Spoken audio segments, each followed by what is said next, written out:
मध्य प्रदेश के शांत और हरे भरे जंगलों के बीच एक छोटा सा गांव था, खजुराहो। आज ये दुनिया भर में जाना जाता है, लेकिन 10वीं शताब्दी में ये जगह रहस्य और आध्यात्मिक ऊर्जा से भरी एक पवित्र भूमि थी। कहते हैं यहाँ कभी चंदेला वंश के राजा धंग ने एक ऐसा सपना देखा जिसने भारतीय इतिहास का चेहरा हमेशा के लिए बदल दिया। एक रात राजा ने आसमान में एक तेज प्रकाश देखा। उस प्रकाश में एक दिव्य स्त्री, जिसे वो अप्सरा मानते थे, उन्हें दिखाई दी।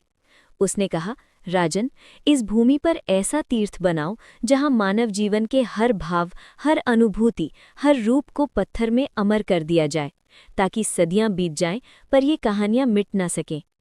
अगली सुबह राजा ने अपने मंत्रियों और शिल्पियों को बुलाया और आदेश दिया, हम एक ऐसा नगर बनाएंगे जो कला, प्रेम और आध्यात्मिकता का संगम होगा। इसके बाद शुरू हुआ एक भव्य निर्माण। दूर दूर से कलाकार, मूर्तिकार और कारीगर बुलाए गए। कहा जाता है कि हर कलाकार को केवल एक ही आदेश दिया जाता था, पत्थर को इस तरह तराशो कि वो बोल उठे। धीरे धीरे पत्थरों पर उभरने लगी वे मूर्तियां जो आज खजुराहो की पहचान है। नृत्य करती अप्सराएं, ध्यानमग्न ऋषि, युद्ध के दृश्य और प्रेम के क्षण जो जीवन की गहराई बताते हैं।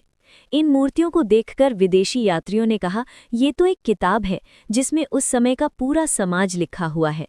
लेकिन खजुराहो सिर्फ कला नहीं, एक संदेश भी था।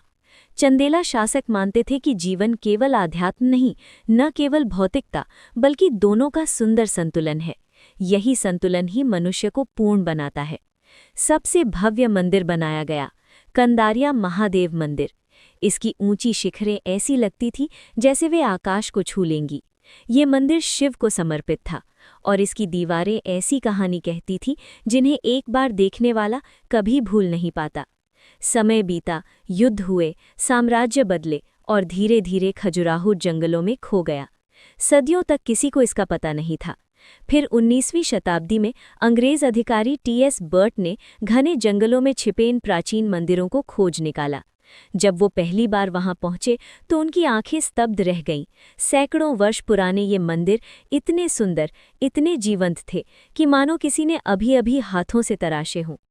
आज खजुराहो यूनेस्को द्वारा संरक्षित विश्व धरोहर स्थल है। दुनिया भर से लोग यहाँ आते हैं और कहते हैं, ये केवल पत्थर नहीं, ये 1000 साल पुरानी भावनाएं हैं जो आज भी सांस ले रही हैं। खजुराहो की कहानी हमें सिखाती है कि कला कभी नहीं मिटती। राजा धंग का वो सपना आज भी इन मंदिरों की हर दीवार, हर मूर्ति और हर पत्थर में जिंदा है, जो हर आगंतुक से कहता है, जीवन